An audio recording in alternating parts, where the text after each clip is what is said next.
اور سلطان نے ایک لمبی سانس بھری اور اپنے آپ کو رب کے بھروسے دریا کے حوالے کر دیا۔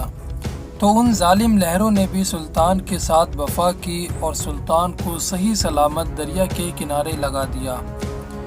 لہروں میں جاتا ہوا سلطان ایک بار پھر چنگیز خان کو طنزیہ نگاہوں سے گھور رہا تھا،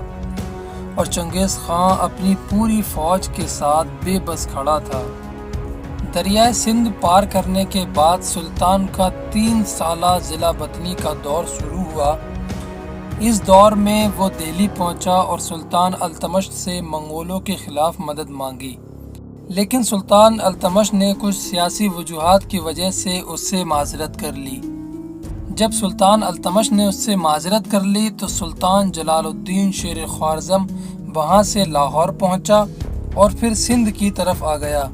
اور اپنی بکھری ہوئی فوج کو جمع کرنے لگا۔ 1224 میں وہ ایران، پھر وہاں سے منگولوں سے لڑتا ہوا 1228 میں اصفہان پہنچ گیا، جبکہ اصفہان میں اس کا مقابلہ منگولوں کے ایک بہت بڑے لشکر سے ہوا، لیکن شیر خوارزم کو اس میں شکست ہوئی۔ اور میں آپ کو بتاتا چلوں، اس فوج کا نائب کمانڈر یہ نویان ہی تھا جو 1241 میں اناطولیہ اور جارجیا کا گورنر مقرر ہوا تھا۔ اور اس شکست کے بعد شیر خوارزم تبریز پہنچ گیا اور وہاں سے اس نے 3 بڑی مسلم ریاستوں یعنی اناطولیہ میں موجود سلجوقی سلطان علاء الدین کیقوباد، مصر میں موجود ایوبی سلطان الکامل اور بغداد میں موجود عباسی خلیفہ کو مدد کے لیے خطوط لکھنا شروع کر دیے۔ وہ انہیں ان خطوط میں سمجھاتا رہا کہ ہمیں مسلمانوں کو اصل خطرہ منگولوں سے ہے، لیکن کسی نے اس کی ایک نہ سنی اور کوئی بھی اس کی مدد کے لیے راضی نہ ہوا۔ وہ سب اس سے اس کے باپ کی کوتاہیوں کا بدلہ لینا چاہتے تھے، اور یہاں تک کہ اس کی مدد تو بہت دور کی بات تھی، سلجوقی سلطان علاء الدین اس پر حملہ آور ہو گئے ایوبی فوج کے ساتھ، اور شیر خوارزم اس شکست سے اتنے دل برداشتہ ہوئے کہ خود اپنی فوج کو چھوڑ کر جنگلوں میں اللہ اللہ کے لیے نکل گئے۔ اور اب کوئی نہیں جانتا تھا کہ وہ شیر خوارزم جس نے منگولوں کو ناکو چنے چبا دیے تھے وہ کہاں روپوش ہو گیا ہے، جبکہ کئی سالوں تک سلطان کے بارے میں یہ افواہیں اڑتی رہیں۔